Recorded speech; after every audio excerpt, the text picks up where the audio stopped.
The heart monitor screamed a flatlining wail. The unidentified John Doe was minutes from death, his organs shutting down from an invisible poison that left top trauma surgeons paralyzed. Then a lone night shift nurse saw the jagged crescent mark on his ribs and realized she knew his deadly secret. The rain over Washington, D.C. was torrential hammering against the reinforced glass of St. Jude's Medical Center, like a handful of gravel. It was 0300 hours the graveyard shift, an hour when the hospital usually settled into a restless, quiet rhythm. Madeline Hayes preferred it this way. At 32, she was the most seasoned critical care trauma nurse on the floor, a woman whose calm demeanor had been forged in the fires of overcrowded emergency rooms and chaotic triage bays. But tonight the quiet was shattered by a sound that did not belong in a civilian airspace. The heavy thumping rotor wash of a Sikorsky UH-60 Black Hawk helicopter vibrated through the floorboards. Coffee rippled in Madeline's paper cup. The overhead fluorescent lights flickered violently. "Medevac?"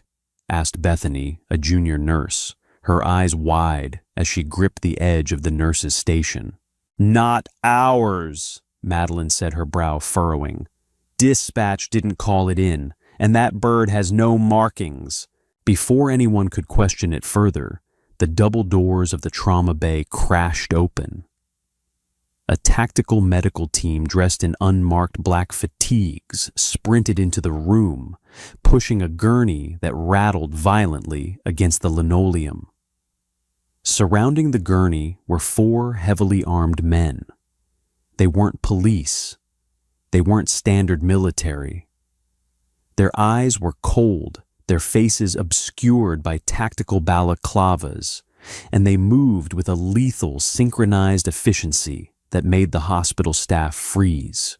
"We need a level 1 trauma attending now," one of the operators barked, his voice muffled by his mask. Dr. Harrison Miller, the chief attending on call, stepped forward, wiping sleep from his eyes. "Who the hell are you? You can't just storm into a civilian—" "He is out of time, doctor," the lead operator interrupted, shoving a clipboard into Miller's chest. "You have authorization straight from the Pentagon. Save him. No records, no names." Madeline didn't wait for the politics to resolve. She stepped up to the gurney, her clinical instincts overriding her fear. The man on the stretcher was massively built, his musculature dense and layered with a roadmap of old shrapnel scars. He was unconscious, his skin a horrifying shade of ashen gray, slick with a thick, cold sweat. His chest heaved in shallow, ragged gasps, and thick black veins spiderwebbed up his neck, pulsing erratically. "Transfer on my count," Madeline ordered, asserting control. 1, 2, 3. They shifted his massive frame onto the hospital bed. Madeline immediately began hooking up the telemetry leads, while Bethany struggled to cut away his blood-soaked tactical shirt. "Vitals," Dr. Miller demanded, finally snapping into doctor mode as he snapped on his latex gloves. "Heart rate is 180 and climbing." Madeline called out, her eyes fixed on the monitor. "Blood pressure is tanking, 60/40. Temp is 106. He's burning up from the inside." "What happened to him?" Miller asked the tactical team. "Gunshot shrapnel exposure." "Classified," the leader said flatly. Miller slammed his hand on the tray. "I can't treat a ghost if I don't know what hit him. Is it biological, chemical? We don't know." The operator admitted a crack of genuine desperation breaking his stoic facade. "He was extracted from a black site operation in Eastern Europe. He collapsed on exfil. The medics on the bird pumped him full of broad-spectrum antibiotics and atropine, but it's only making him worse." Madeline grabbed a high-lumen pen light and peeled back the patient's eyelids. His pupils were blown wide, completely unresponsive to light. The sclera of his eyes had turned a sickly, jaundiced yellow. "He's an acute hepatic failure," Madeline stated. She reached for his wrist to insert a heavy-gauge IV. The moment the needle pierced his skin, the blood that flowed into the catheter wasn't the bright crimson of arterial blood, nor the dark maroon of a vein. It was thick, sludgy, and nearly black. It began to coagulate the second it hit the plastic tubing. "His blood is turning to sludge," Miller said, panic edging into his voice. "Start him on a heparin drip, push 2 of Epi, and get me a crash cart on standby. If this is a hemorrhagic fever, it's not a virus," Madeline said softly, her fingers pressing against the calloused knuckles of the patient. She noted the micro-abrasions, the specific density of the bones. This man was a Tier 1 operator, Navy SEAL, or Delta. Men like this didn't just catch fevers. Look at the localized necrosis around his capillaries. This is a toxin. Then push naloxone, push flumazenol, push everything we have, Miller ordered frantically. Just keep his heart beating. For the next 2 hours, the trauma bay was a war zone. Madeline and the team fought a grueling battle against an invisible enemy. Every standard protocol they threw at the man failed. When they pushed adrenaline to boost his heart, his temperature spiked higher. When they administered beta blockers, his lungs began to fill with fluid. It was as if his body was rejecting the very concept of medical science, actively fighting the cures they were trying to provide. By 0500 hours, Dr. Miller stepped back, his scrub soaked in sweat.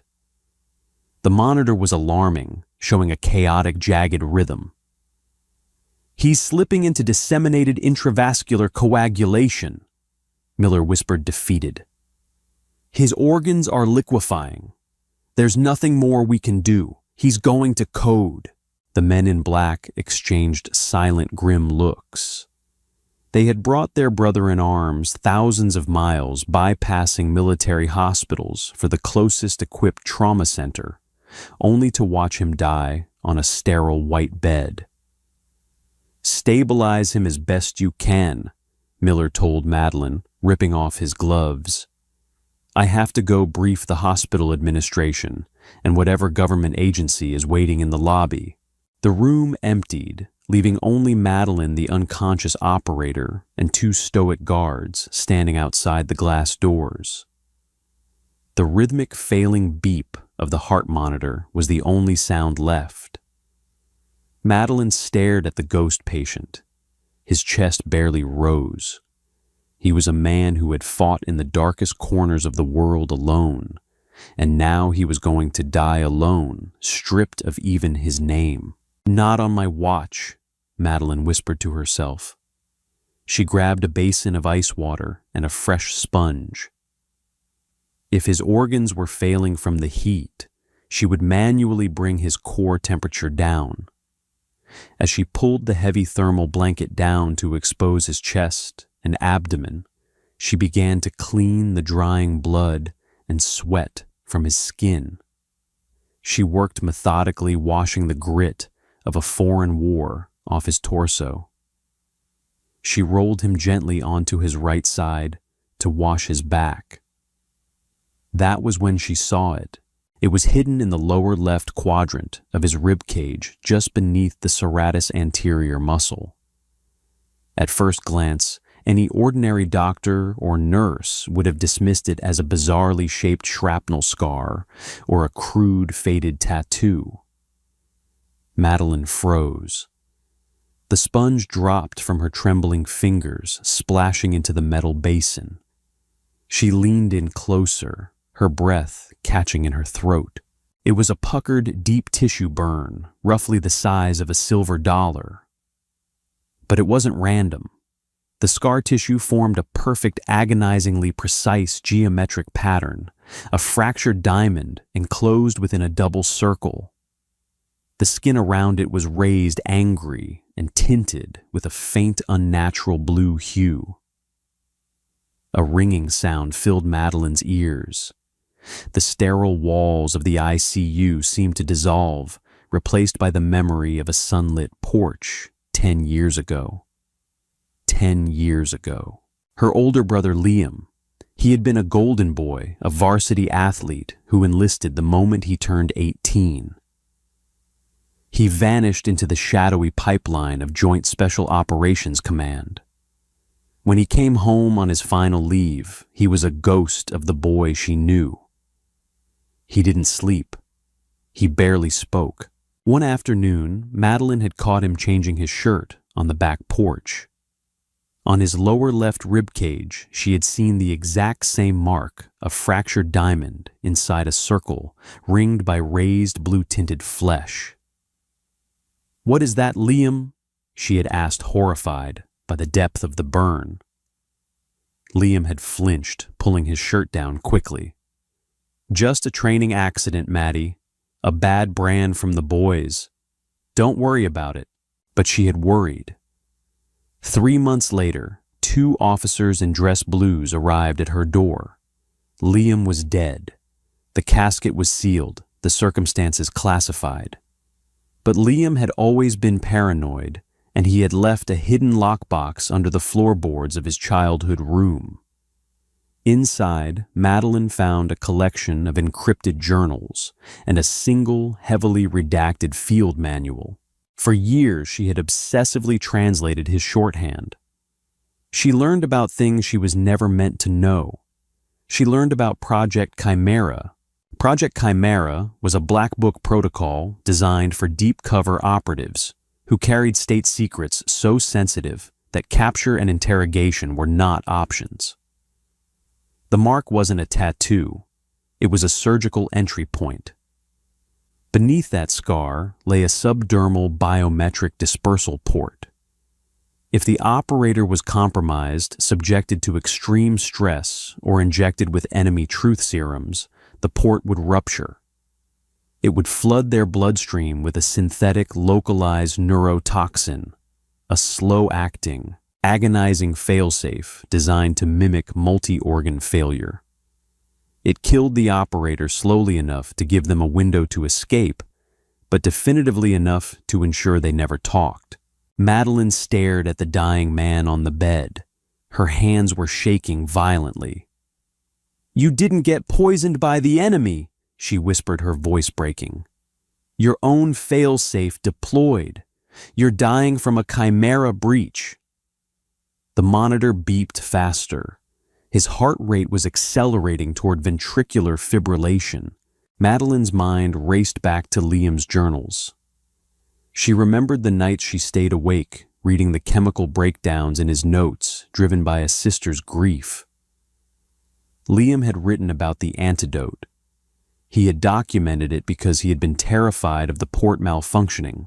If the Chimera port breaches, Liam had written, standard medical intervention is lethal. Epinephrine accelerates the toxin. Atropine acts as a binding agent, crystallizing the blood. The only counteragent is a massive dose of phenobarbital to suppress the central nervous system bound with heavy metal chelator, dimercaprol, to strip the synthetic venom from the cell receptors. If they treat you like a normal trauma, you will burn alive in your own skin. Madeline looked up at the IV bags hanging above the bed. The medics had pumped him full of atropine. Dr. Miller had pushed epinephrine. Every cure they had given him had actively fueled the poison. They were killing him faster. She had to stop the drips. She reached up and violently clamped the primary IV lines, shutting off the flow of the hospital's medications. "What are you doing?" Madeline spun around. One of the men in black suits, not the tactical operators, but a man wearing a crisp suit who had clearly just arrived, was standing in the doorway. He flashed a badge that had no agency acronym, just a gold seal. "I'm adjusting his fluids," Madeline lied smoothly, her heart hammering against her ribs. "Leave it," the suit said, his voice devoid of emotion. "Dr. Miller has informed us that the patient is beyond recovery. You are to make him comfortable. No further life-saving measures are to be taken." "He's 35 years old," Madeline countered, her maternal and clinical fury rising. "We haven't exhausted our options. His tox screen is bouncing back with anomalies. If we just try, Nurse Hayes, isn't it?" The man stepped into the room, the door clicking shut behind him. His eyes were like dead stones. "This man is a patriot, but his condition is irreversible. He has been exposed to a classified environmental hazard. You will let him pass quietly. If you interfere, you will be violating the National Security Act. Do you understand me? He wasn't just giving an order. He was making sure the chimera toxin did its job. The government wanted this operator dead. Whatever mission he had been on, whatever secrets he was carrying in his head, they were too dangerous to risk him surviving." Madeline looked at the operator. His chest shuddered. He had maybe 20 minutes left before his brain melted from the fever. "I understand," Madeline said, keeping her voice subservient, lowering her eyes. "Good. Step out. My men will stand guard." Madeline walked out of the ICU, the heavy glass doors sliding shut behind her. She stood in the hallway, the fluorescent lights buzzing above. She could walk away. She could go back to the break room, drink her stale coffee, and pretend she never saw the mark. She could let another soldier die just like Liam. No. She turned on her heel and sprinted toward the hospital's main pharmacy. The trauma pharmacy was locked down behind heavy security doors, accessible only by key card and fingerprint scan. Madeline swiped her badge. The light blinked green. She burst inside, startling the overnight pharmacist, a young man named Kevin. "Maddie, what's going on?" Kevin asked, looking up from his inventory sheet. "I need access to the restricted cabinet," Madeline said, her voice tight, trying to maintain a facade of professional urgency. "Dr. Miller is dealing with a severe neurotoxin case in ICU Bed 1. We need dimersaprol and a high-dose push of phenobarbital stat." Kevin frowned, turning to his computer. "Dimercaprol. We only use that for severe heavy metal poisoning like arsenic or lead. And phenobarbital at a high dose, that'll induce a coma. I need Miller's physical signature for that combo. Kevin, the patient, is actively coding. If we wait for Miller to write it up, he's going to be dead." She leaned over the counter, fixing Kevin with an intense, unyielding stare. "I will take the heat. I will sign the override. Give me the vials. Now." Intimidated by her intensity, Kevin hesitated, then swiped his master key. He unlocked the heavy steel safe in the back and handed her the small glass vials. "Maddie, if Miller didn't order this, this is your license. Hell, this is jail time." "I know," Madeline said, grabbing the vials and a handful of large-bore syringes. "Thank you, Kevin." She loaded the syringes as she ran back down the corridor, her hands flying with practiced muscle memory. She drew up exactly the ratio Liam had documented, a dangerous volatile mix that would either neutralize the chimera agent or instantly stop the operator's heart. As she approached the ICU corridor, she saw the problem. The two tactical operators were standing directly outside Bed 1. The suit Agent Foster she had heard someone call him was standing by the nurse's station, speaking quietly into a satellite phone. She couldn't just walk in. Madeline slipped into the supply closet adjacent to the ICU. She grabbed a portable oxygen tank, wrapped a towel around its heavy base, and hoisted it up. With a deep breath, she swung the tank directly into the wall's internal fire alarm panel, smashing the glass and triggering the manual override. Instantly, the hospital erupted into chaos. Deafening klaxons blared. Strobing white firelights flashed through the hallways. Automated fire doors began to slide shut. "Fire in Sector 4, evacuate," an automated voice boomed. Agent Foster cursed, dropping his phone. "Secure the patient," he yelled to the guards. In the confusion, as nurses scrambled and the guards turned their attention to the corridor, Madeline slipped out of the closet and darted through the secondary sliding door into bed 1. The operator was convulsing, a low, agonizing groan escaping his cracked lips. His monitor was screaming a sustained, high-pitched warning. Ventricular tachycardia. He was seconds away from a flatline. Madeline rushed to the bedside. She slammed the first syringe of phenobarbital into his central line port. "Hold on, soldier," she whispered, tears stinging her eyes. "I got you. Come back to me." She grabbed the second syringe, the thick, oily Demercaprol. Her hand shook as she locked it into the plastic hub. She depressed the plunger, forcing the heavy metal chelator directly into his bloodstream. The reaction was violently immediate. The operator's eyes flew open. They were bloodshot, wild, and unfocused. He let out a strangled, breathless roar, his massive body arching off the bed against the restraints. The veins in his neck bulged, turning from black to an angry, flushed red. The door burst open. Agent Foster stood there, his suit jacket swept back, his hand resting on the grip of a holstered sidearm. "What the hell are you doing?" Foster roared, drawing the weapon and pointing it directly at Madeline. "Step away from the patient!" Madeline didn't raise her hands. She stood her ground, placing herself between the gun and the bed. "I'm doing my job." The heart monitor suddenly spiked into a terrifying, erratic rhythm. And then, beep!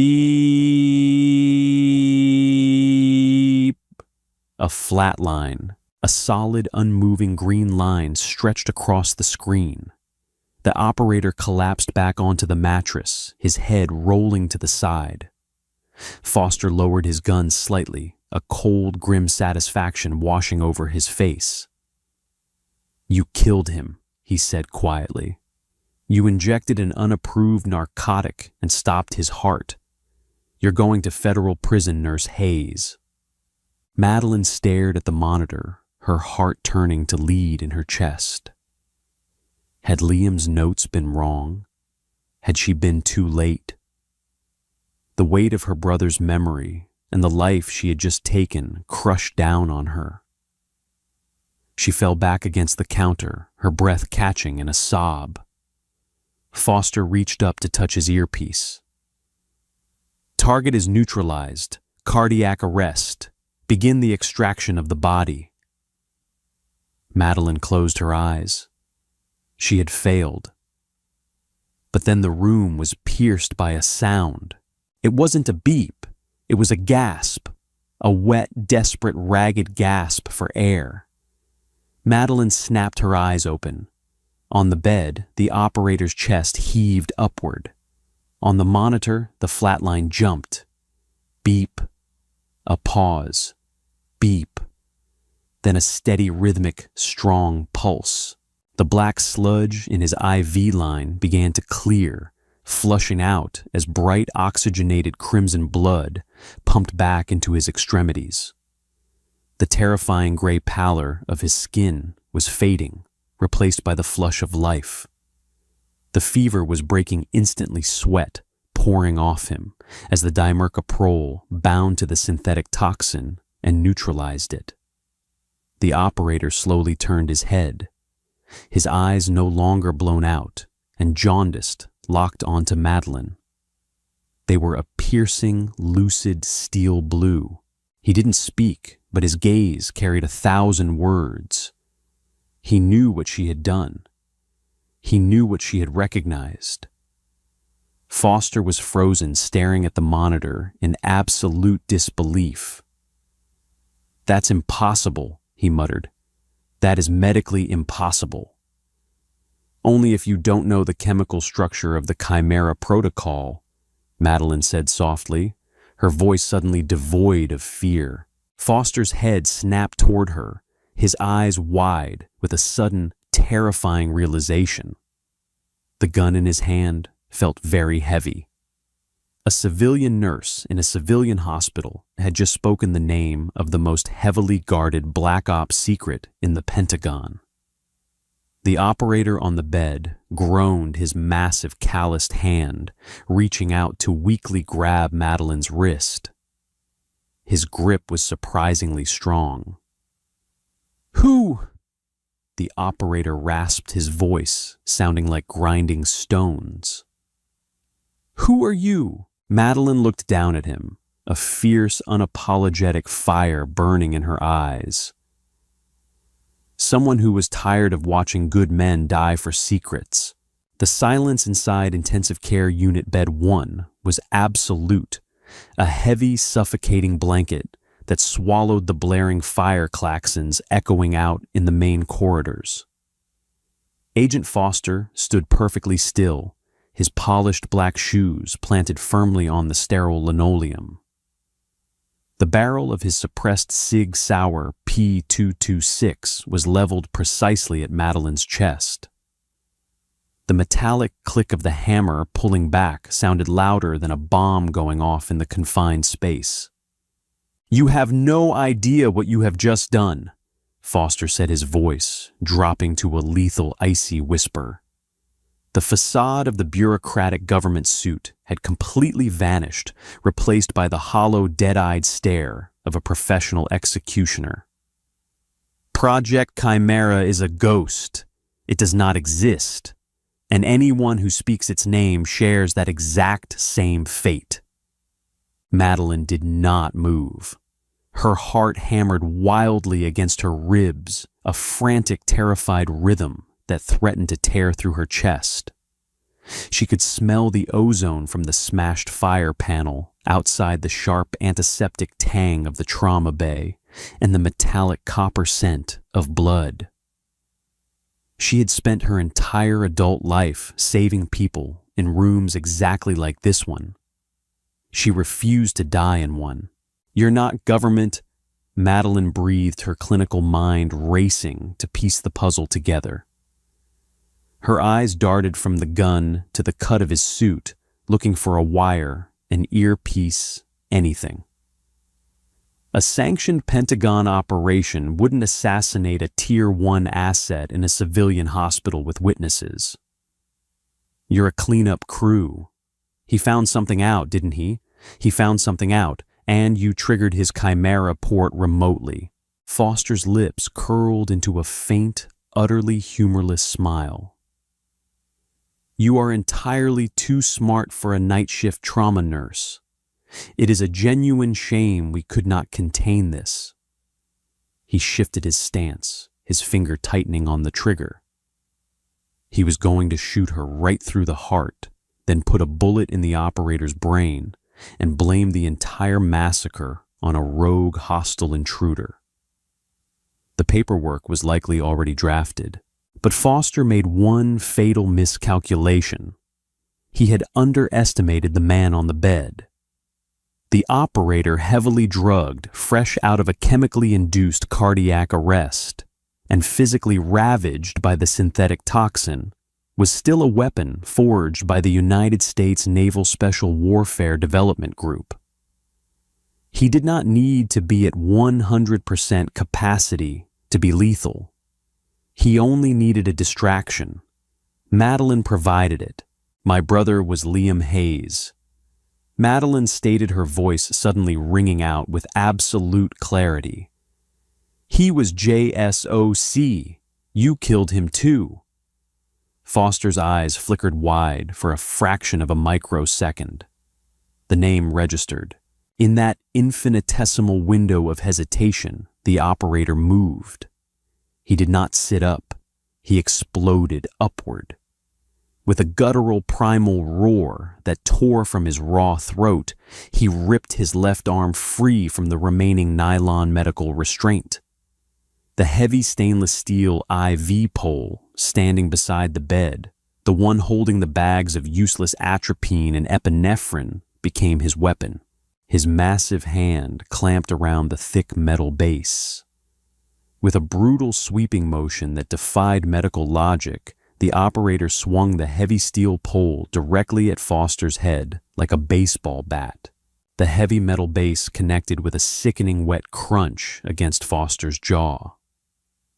The impact lifted the agent entirely off his feet, sending him crashing violently backward into the glass partition.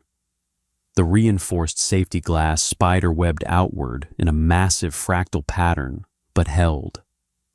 Foster hit the floor hard, his gun clattering out of his hand and skidding under the supply cart. He was unconscious before his head struck the linoleum.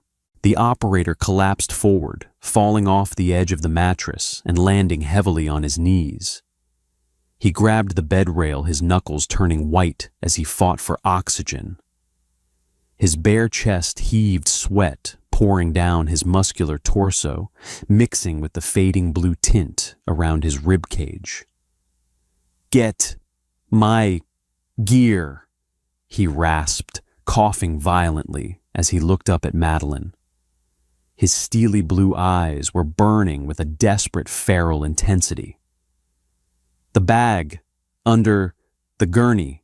Madeline was completely frozen for 3 agonizing seconds, her brain struggling to catch up to the sheer velocity of the violence she had just witnessed. Then her trauma instincts kicked in.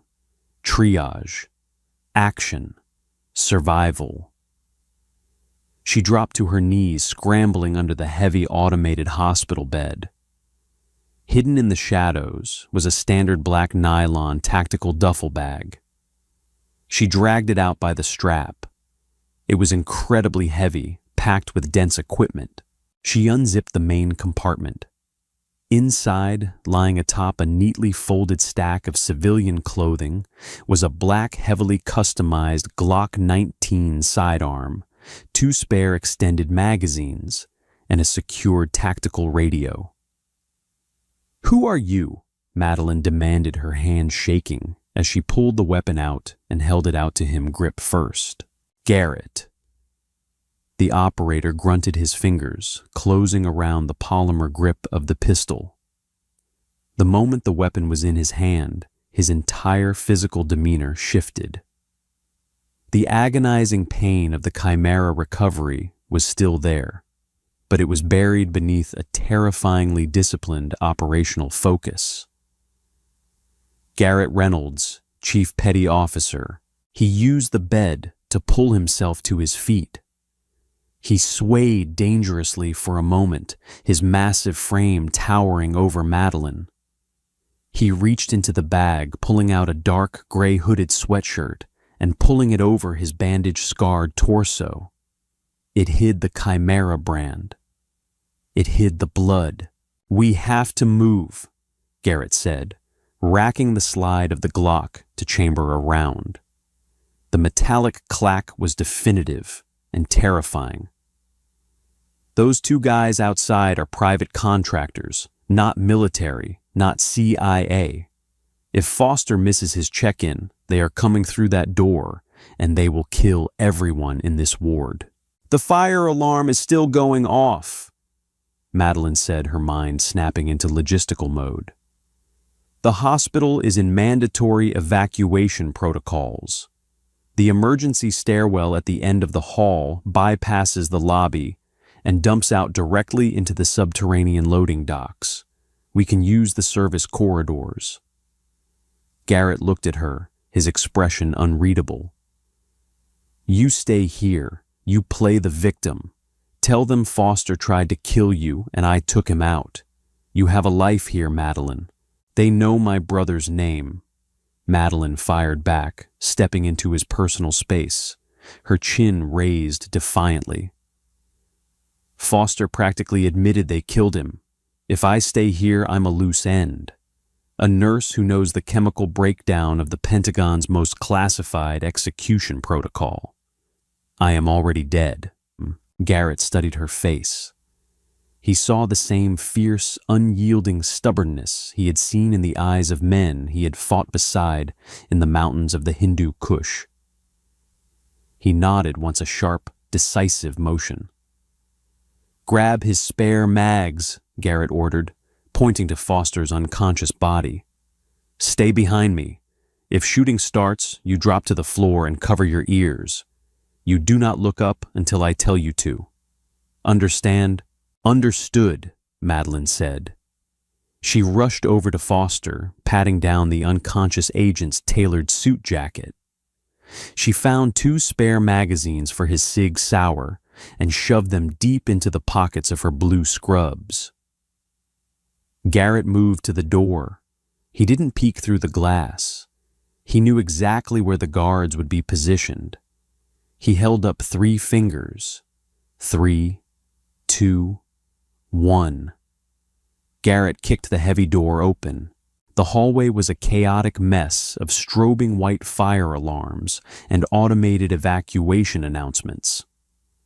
Nurses and doctors were rushing toward the far exits, pushing wheelchairs and portable oxygen tanks. The 2 men in black tactical gear were standing just 10 feet away, their attention momentarily divided by the flashing lights and the screaming alarm. They turned at the sound of the door crashing open. They were fast, their hands already dropping to the submachine guns slung across their chests. But Garrett was faster. He didn't hesitate. He didn't shout a warning. He raised the Glock and fired 4 suppressed shots in rapid rhythmic succession. The first contractor collapsed backward, 2 rounds center mass. The second man managed to unholster his weapon before Garrett's next double tap caught him squarely in the chest. Both men hit the sterile floor with heavy, lifeless thuds, their blood immediately pooling on the polished white tiles. Madeline slapped her hands over her mouth to stifle a scream. The reality of the violence was horrifying, a stark contrast to her world of saving lives. But there was no time to process the trauma. "Move!" Garrett barked, grabbing her elbow and pulling her down the corridor. They sprinted past the nurses' station. The few remaining staff members screamed and dove for cover, seeing a massive, bloodied man holding a gun. Madeline kept her head down, her heart aching for her colleagues, praying they would stay out of the crossfire. They hit the heavy metal crash doors of the emergency stairwell. Garrett shoved it open, pushing Madeline inside before stepping in and letting the door slam shut behind them. The stairwell was dimly lit, the air stale and thick with the smell of old concrete. "Down!" Garrett ordered, already moving. "We have maybe 90 seconds before the rest of their team locks down the perimeter." They took the stairs 2 at a time. Madeline's lungs burned her legs, aching from the adrenaline dump. They descended past the ground floor, bypassing the main lobby entirely, and pushed into the subterranean levels. They emerged into the hospital's massive underground loading dock. It was a cavernous space filled with commercial laundry bins, dumpsters, and parked delivery box trucks. The heavy steel roll-up doors were partially raised, allowing the torrential rain to blow inside. "My car is parked in the staff lot across the street," Madeline breathed, pointing past the dumpsters. "An old silver sedan." "Give me the keys," Garrett demanded. She tossed them. He caught them mid-air. They sprinted across the wet concrete, slipping out through the gap in the loading dock doors and plunging into the freezing, relentless downpour of the Washington, D.C. storm. Behind them, the wail of approaching police sirens began to cut through the night. The hospital was swarming. They had just crossed the point of no return. The rain lashed against the windshield of Madeline's silver sedan in furious horizontal sheets. The wipers were fighting a losing battle against the deluge. They were parked under the concrete overhang of an abandoned strip mall in Alexandria, Virginia, completely invisible in the heavy shadows. It had been 3 hours since they fled St. Jude's Medical Center. 3 hours since Madeline Hayes had effectively destroyed her entire life, her career, and her future. She sat in the passenger seat, hugging her knees to her chest, shivering uncontrollably. The heater was broken, blowing nothing but cold, damp air. Garrett sat behind the steering wheel, meticulously reloading the Glock 19 with the spare ammunition Madeline had pulled off Agent Foster. His movements were incredibly precise, almost robotic. Despite the fact that he had technically died mere hours ago, his body was compensating through sheer willpower and tactical training. "They'll be at my apartment by now," Madeline said, quietly, staring blankly out the window at the rain. "They'll toss the place. They'll freeze my bank accounts. I'm a domestic terrorist now, aren't I?" Garrett shoved the loaded magazine into the grip of the pistol and racked the slide. "You're a loose end. To them, that's worse than a terrorist."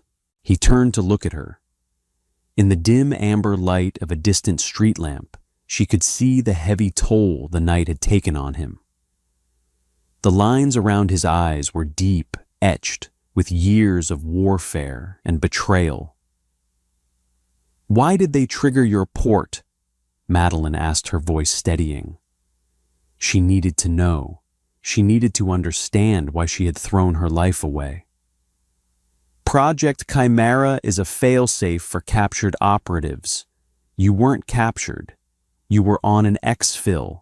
Garrett let out a slow, heavy breath, leaning his head back against the headrest. "Chimera was designed as a failsafe," Garrett corrected, his voice gravelly. "But about 3 years ago, a faction within the Department of Defense realized it was the perfect assassination tool. A microscopic subdermal port that can be triggered remotely via a highly encrypted satellite signal. No poison to trace. No bullet forensics. It mimics sudden multi-organ failure. The perfect way to silence liabilities." Madeline felt a cold knot form in her stomach. "Liabilities. You mean your own people? I was running a black site operation in Eastern Europe," Garrett explained, staring out into the dark. "My team uncovered a massive illegal arms pipeline, high-grade ballistic missiles being sold to foreign cartels. We thought it was a rogue Russian syndicate. But when we raided the primary server farm, I pulled the financial ledgers. The money wasn't going to Moscow. It was going into offshore shell accounts controlled by high-ranking American officials. A shadow government funding their own private wars." He turned his head, his blue eyes locking onto hers. "Before I could securely transmit the data, my entire squad was ambushed. Wiped out in minutes. I barely made it to the exfil chopper. The moment the bird lifted off my chest, felt like it was on fire. They didn't want the data retrieved. They wanted me dead before I landed." Madeline touched the cold window pane. The realization was horrifying. The government wasn't just hiding secrets. A parasitic faction was actively murdering its own elite soldiers to cover up massive corruption. "Liam," Madeline whispered the name, catching in her throat. Garrett nodded slowly. "Liam Hayes. He was a legendary analyst for JSOC. He wasn't a door kicker like me. He was a data ghost. He found the discrepancies in the funding long before I did. He tried to blow the whistle. They slapped a Chimera port on him under the guise of an operational upgrade, sent him home on leave, and triggered it while he was sitting in your living room. Tears finally spilled over Madeline's eyelashes, hot and furious, tracking down her pale cheeks. For 10 years she had lived with the agonizing belief that Liam had been killed by the enemy. To know he had been murdered by the very institution he swore an oath to protect it ignited a white-hot fury deep within her soul. Liam kept a lockbox. Madeline said, her voice shaking with adrenaline, not cold. He hid it beneath the floorboards of his room. The government swept the house after he died, but they never found it. He left encrypted journals. He documented the Chimera chemical structure. That's how I knew how to save you. But he left more than that.